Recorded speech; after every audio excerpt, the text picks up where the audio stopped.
All right, so we just finished graphing quadratics or parabolas, and now we're going to look at polynomial functions and their graphs.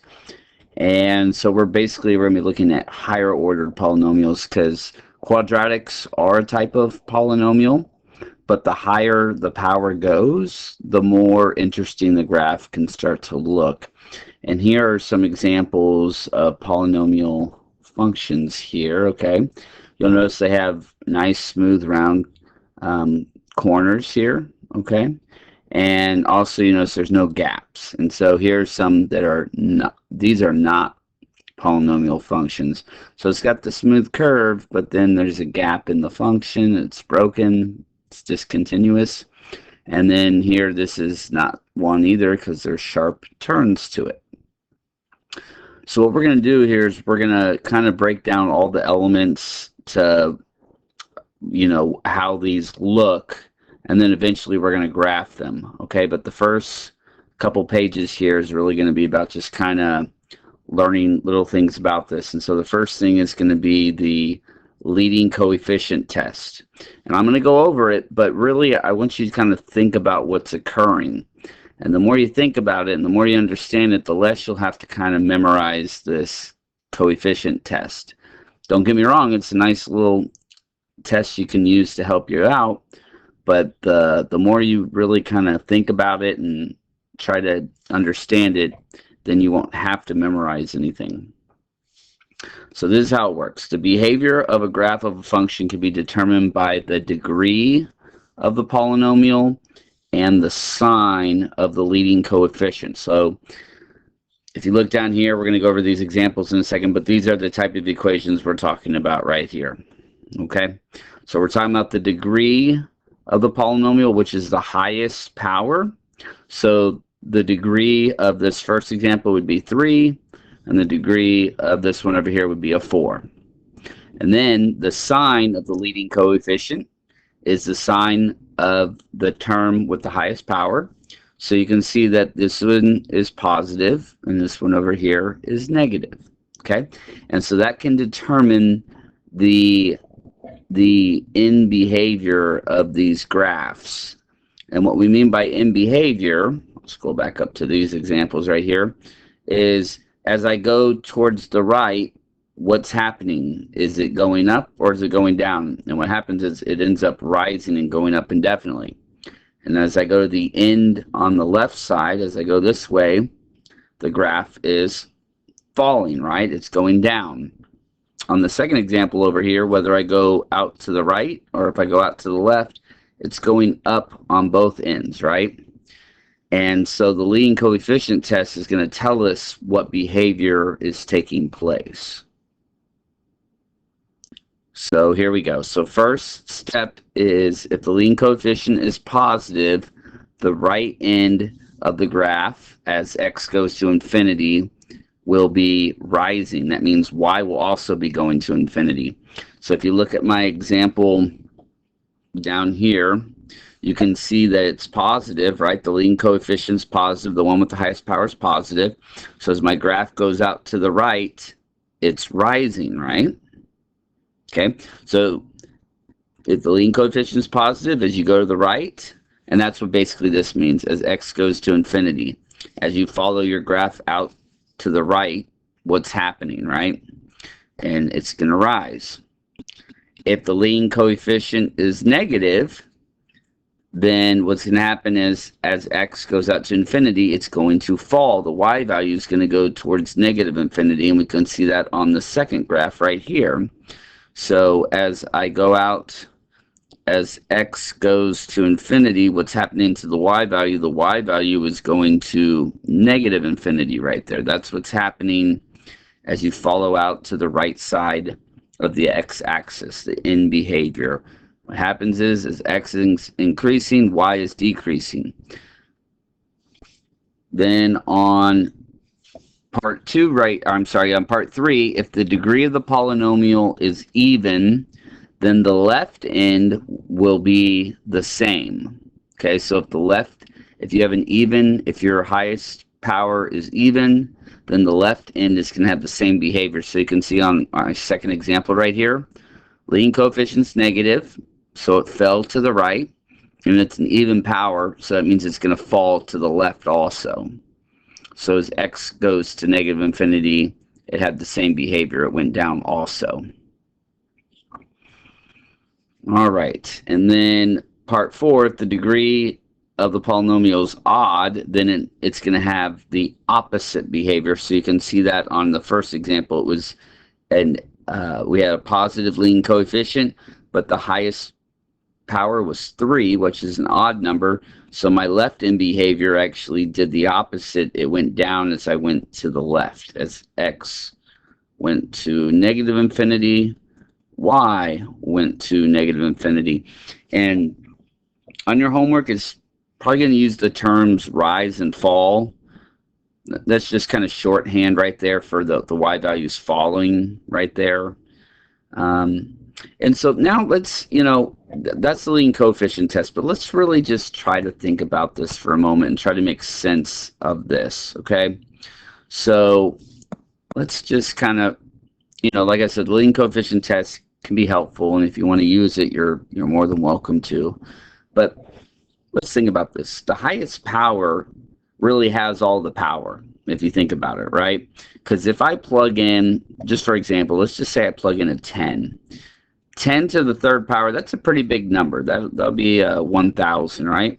But if I plug in 10 right here for the squared, that's only 100. It's still a big number, but it's not as big as 1,000, right? 1,000's a lot bigger than 100. And then same thing here. If I plug in 10 here, I only get 10, right? So what's happening is the leading coefficient is dictating what's happening at your extremes, okay? Because what if I plug in, I picked 10. What if I plug in, 1,000, or whatever I want to plug in? When you raise it to a higher power, you're going to get a bigger number in return than all the other ones. So what happens is, don't get me wrong, all this stuff is important right here, and it causes your ups and downs in the middle of your graph, right? It'll cause you to kind of have some ups and downs, and we're going to talk about that in a minute.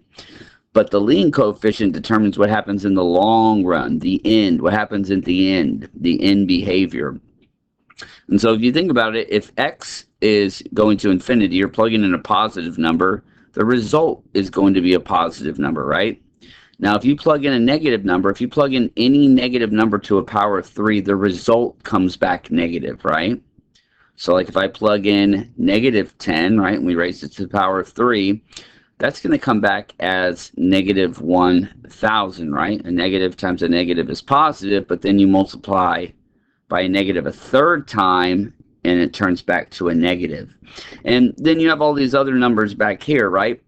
Don't get me wrong, they're not insignificant, but they're not going to overpower that negative 1,000. All those numbers are going to be significantly smaller over here. And so that leading coefficient is going to determine that behavior. Okay? And then same thing on this other one. If you think about this right here, so if you plug, these other ones are important, but the leading coefficient is going to determine that end behavior. So if I plug in a positive number to the fourth power, it does actually come back positive. But what's happening here is you have negative 1 times x to the power of 4. So yes, it comes back positive at first, right?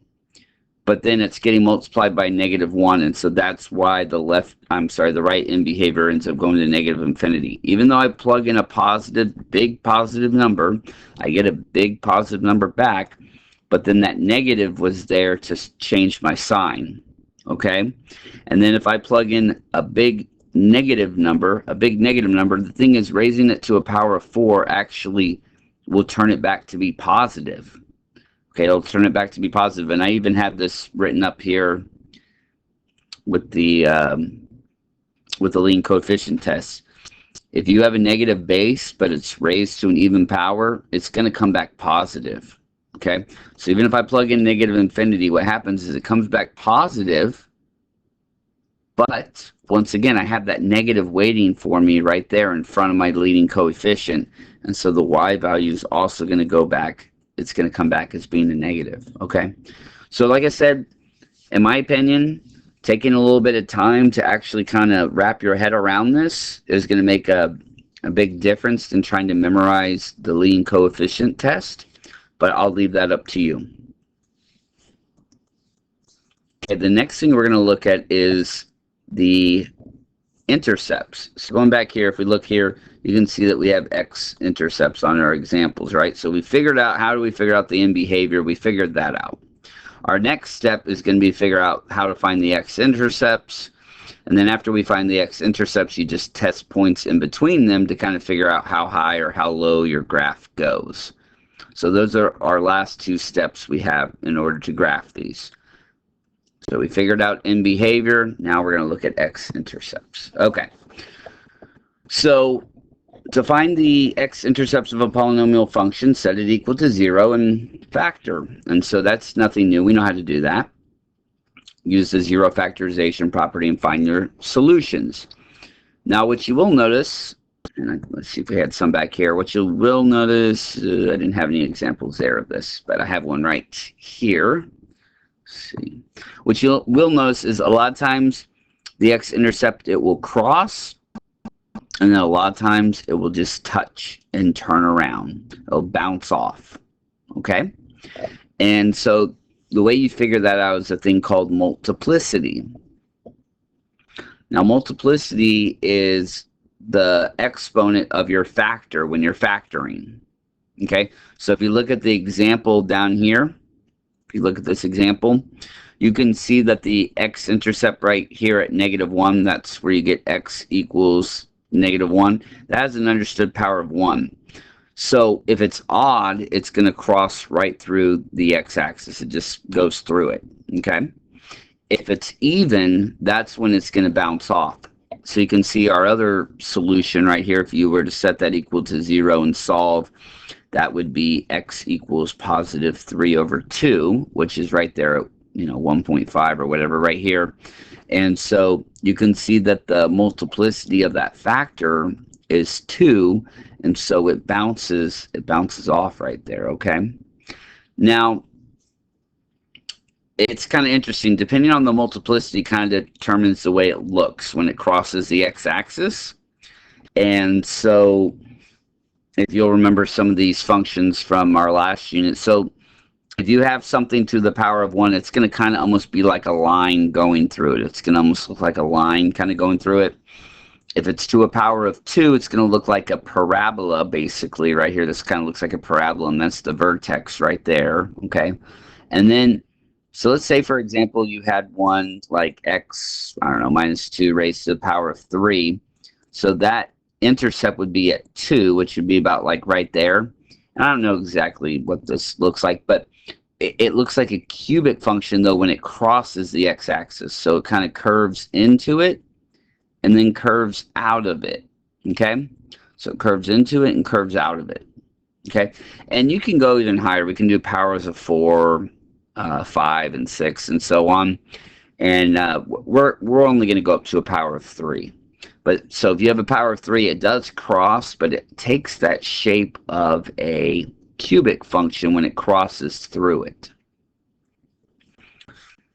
All right, so let's go ahead and look at some examples right here. And it says, from the given graphs, determine the zeros and determine the multiplicity. So here's one of my zeros right there. X equals -2. And then for multiplicity, we typically use the letter K for it. So that multiplicity, look, it looks like a straight line going through it. So the multiplicity of that would be a 1. Multiplicity of 1. Now, if you look at this other one, it looks like the x-intercept is at 4. And what you'll notice is it has that cubic shape. It doesn't bounce off. It does cross through, and it kind of curves into it and then curves out of it going up. So that one's going to have a multiplicity of 3. Okay, example B, we have 3 x-intercepts. So the first one at x equals -2, deja vu right here. It's the same as the other one over here, so it's going to be k equals 1. That's a multiplicity of 1 because it just crosses right through. And then the other two, they're both actually going to be multiplicity, or yeah, I'm sorry, the first one was a multiplicity of 1, and then these other two are going to have a multiplicity of 2 right there. They both bounce off. They both kind of have that parabola shape to them. So at x equals 1 and at x equals 4, we have a multiplicity of 2. Multiplicity of 2 right there. So that'll kind of help us in a little bit when we're going to start graphing these to kind of give you an idea of the shape that they're going to have. And so one of the missing pieces, and we'll cover this when we start to graph them, is once you figure out the intercepts and you know the end behavior, you just have to figure out what's happening in the middle between the x intercepts. And so we'll do that later. Okay, last thing is we're going to find the zeros of the polynomial function and give the multiplicity of the zeros. And so we're going to have to do this by factoring. So we're basically going to state whether it crosses or touches and turns around at each 0. So looking at part A, see 4 terms, so you automatically want to think factor by grouping. So we'll go ahead and set it equal to 0.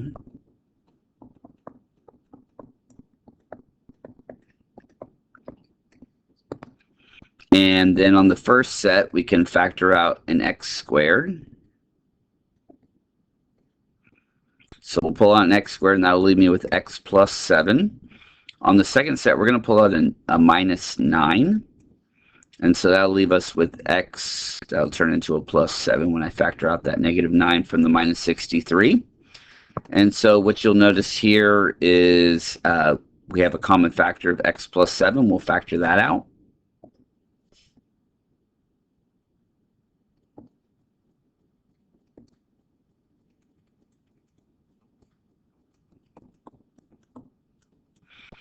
And then we have the difference of 2 squares here that we'll go ahead and factor.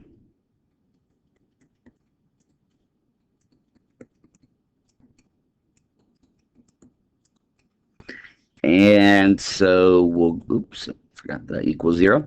And so my x-intercepts or my solutions are negative 7, negative 3, and positive 3. And they all cross. Okay, they all cross the x-axis. Okay, and the reason why is they all have a multiplicity of 1 right there. Okay, on part B right here, we're going to go ahead and, okay, we have a trinomial. Looks like we can go ahead and we're going to factor out, I'll set it equal to 0, and then we're going to factor out an x cubed.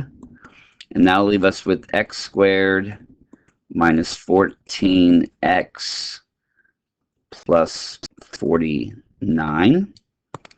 And then we have a perfect square trinomial. That's going to factor into x minus 7, x minus 7, or x minus 7 squared. So our zeros are going to be, our solutions are 0 and 7. 0 and 7. So I got the 0 from the x cubed, right? Because 0 cubed is 0, and then 0 times whatever is going to be 0. And then the other one, if I were to plug in a 7, this factor would go to 0. And so, okay. The first one is going to cross, and the second one is going to turn around or bounce off. Basically, a lot of times people say it bounces off the x-axis. Okay, one other thing I want to kind of just mention, because this is a question that kind of trips people up on the exam. You're going to get a question pretty similar to what you see in example A and B right here. And so you have to give the x-intercepts, and then you have to tell which ones, you know, the multiplicity is even or odd. Okay, so obviously this one would be odd, odd, odd, and then this one was our even multiplicity. And then you get kind of a little extra question that says, go ahead and write the equation. Okay, and so the way you would write the equation for part A is it'd be, you know, f of x equals, so the solution's negative 2, but the factor is x plus 2, right? That's the factor. And then looking at this other one right here where it curves, right, and that's a multiplicity of 3, the solution is 4, but the factor would be x minus 4, right? And then you have to cube it. Okay, so that would be the equation for this graph right here. The other one, let's look at part B. Look here. Once again, we have a solution of -2, but that factor would be x plus 2, and then it's an understood power of 1. And then you have a solution of 1, which the factor would be x minus 1, and then it's a multiplicity of 2, so it has a power of 2 on the factor. And then same thing with the solution of 4, but we'll write that as x minus 4, right? And then we'll write that with a power of 2 also, and that would be the equation for that graph right there. So I thought it was probably worth pointing that out, because that is a question that trips people up on the exam. So, okay, so I'm going to go ahead and stop here and make another video for the rest of the notes.